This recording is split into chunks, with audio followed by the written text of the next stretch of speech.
And Jeremy, today's day 126 of reading. Today we're reading Harry Potter and the Prisoner of Azkaban. Let's get started. I keep wanting to say Azkaban, but it's not. We are on page 20. See you in a bit then, he said, and he left the kitchen. Harry, who had been sitting in kind of a horrified trance, had a sudden idea. Abandoning his toast, he got quickly to his feet and followed Uncle Vernon to the front door. Uncle Vernon was pulling on his car coat. "I'm not taking you," he snarled as he turned to see Harry watching. "Like I wanted to come," said Harry coldly. "I wanted to ask you something." Uncle Vernon eyed him suspiciously. 30 years at my school are allowed to visit the village sometimes," said Harry. "So?" snapped Uncle Vernon, taking his car keys from a hook next to the door. "I need you to sign the permission form," said Harry in a rush. "And why should I do that?"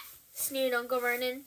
"Well," said Harry, choosing his words carefully, "it'll be hard work. Pretending to Aunt Marge that I went to St. Watson's St. Brutus Secure Center for Incurably Criminal Boys," bellowed Uncle Vernon, and Harry was pleased to hear a definite note of panic in Uncle Vernon's voice.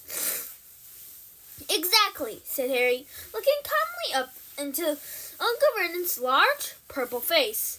"It's a lot to remember, and I have to make it sound convincing, would I? What if I accidentally let something slip?" "You'll get the stuffing knocked out of you, won't you?" roared Uncle Vernon, advancing on Harry with his fist raised. But Harry stood his ground.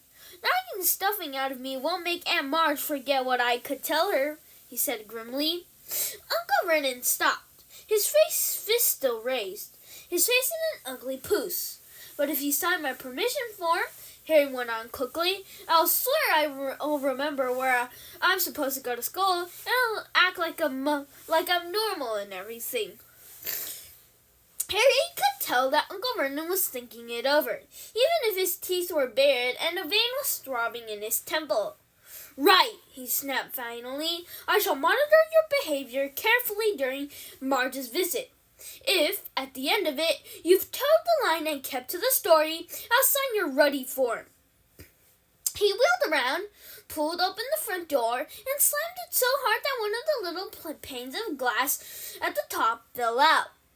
Harry didn't return to the kitchen. He went back upstairs to his bedroom. If he was going to act like a real muggle, he'd better start now. Slowly and sadly, he gathered up all his presents and his birthday cards and hid them under the loose floorboard with his homework. Then he went to Hedwig's cage. Errol seemed to have recovered. He and Hedwig were both asleep, heads under their wings. Harry sighed, then poked them awake. "Hedwig," he said gloomily, "you're going to have to clear off for a week. Go with Errol. Ron will look after you." I write him a note, explaining, "And don't look at me like that." Hedwig's large amber eyes were reproachful. "It's not my fault. It's the only way I'll be allowed to visit Hogsmeade with Ron and Hermione." 10 minutes later, Errol and Hedwig, who had a note to Ron bound to her leg, soared out of the window and out of sight. Harry, now feeling thoroughly miserable, put the empty cage away inside the wardrobe. But Harry didn't have long to brood. In no time, Aunt Petunia was shrieking up the stairs for Harry to come down and get ready to welcome the guests. "Do something about your hair!" Aunt Petunia snapped as he reached the hall. Harry couldn't see the point of trying to make his hair lie flat. Aunt Marge loved criticizing him, so the untidier he looked, the happier she would be. All too soon, there was a crunch of gravel outside as Uncle Vernon's car pulled back into the driveway, then the clunk of car doors and footsteps on the garden path. "Get the door!" Aunt Petunia hissed at Harry. A feeling of great gloom in his stomach, Harry pulled the door open. On the threshold stood Aunt Marge. She was very like Uncle Vernon, large, beefy, and purple-faced. She even had a mustache, though not as bushy as his. In one hand she held an enormous suitcase, and tucked under the other was an old and evil-tempered bulldog. "Where's my daughters?" roared Aunt Marge. "Where's my nephew Pooh?" Dudley came waddling down the hall, his blond hair plastered flat to his fat head, a bow tie just visible under his many chins. Aunt March thrust the suitcase into Harry's stomach, knocking the wind out of him, seized Dudley in a tight one-armed hug, and planted a large kiss on his cheek. Harry perfectly knew well that Dudley only put up with Aunt March's hugs because he was well paid for it. And sure enough, when they broke apart, Dudley had a crisp 20-pound note clutched in his fat fists. "Petunia!" shouted Aunt Marge, starting past Harry as though he was a hat stand. Aunt Marge and Aunt Petunia kissed, or rather, Aunt Marge bumped her large jaw against Aunt Petunia's bony cheekbone. Uncle Vernon now came in, smiling jovially as he shut the door. "Tea, Marge?" he said. "And what will Ripper take?" "Ripper can have some tea out of my saucer," said Aunt Marge as they all proceeded into the kitchen, leaving Harry alone in the hall with the suitcase. But Harry wasn't complaining. Any excuse not to be with Aunt Marge was fine by him, so he began to heave the case upstairs into the spare bedroom, taking as long as he could. By the time he got back to the kitchen, Aunt Marge had been supplied with tea and fruitcake, and Ripper was lapping noisily in the corner. Harry saw Aunt Petunia wince slightly as specks of tea and drool flecked her clean floor. Aunt Petunia hated animals.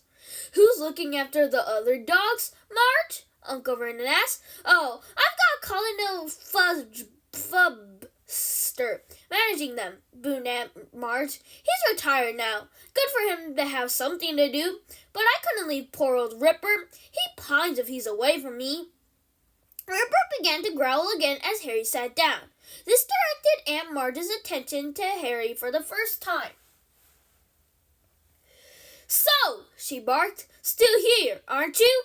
"Yes," said Harry. "Don't you say yes in that ungrateful tone," Aunt Marge growled. "It's damn good of Vernon and Petunia to keep you. Wouldn't have done it myself.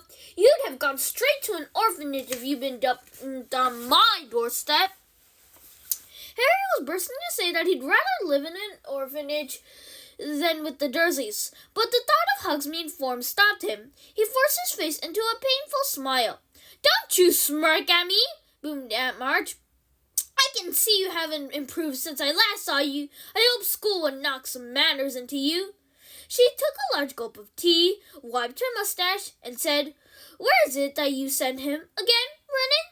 "St. Brutus's," said Uncle Vernon promptly. "It's a first-rate institution for hopeless cases." "I see," said Aunt Marge. "Do they use a cane at St. Brutus's, boy?" she barked across the table. Uncle Vernon nodded curtly behind Aunt Marge's back. "Yes," said Harry. Then, feeling he might as well do the thing properly, he added, "all the time." "Excellent," said Aunt Marge. "I won't have this namby-pamby, wishy-washy nonsense about not hitting people who deserve it. A good thrashing is what's needed in 99 cases out of 100. Have you been beaten often?" "Oh, yeah," said Harry, "loads of times." Aunt Marge narrowed her eyes. "I still don't like your tone, boy," she said. "If you can speak of your beatings in that casual way, they clearly aren't hitting you hard enough. Petunia, I'd write if I were you. Make it clear that you approve of the use of extreme force in this boy's case." Perhaps Uncle Vernon was worried that Harry might forget their bargain. In any case, he changed the subject abruptly. "Thank you, everyone. That's all for today. Bye. See you tomorrow."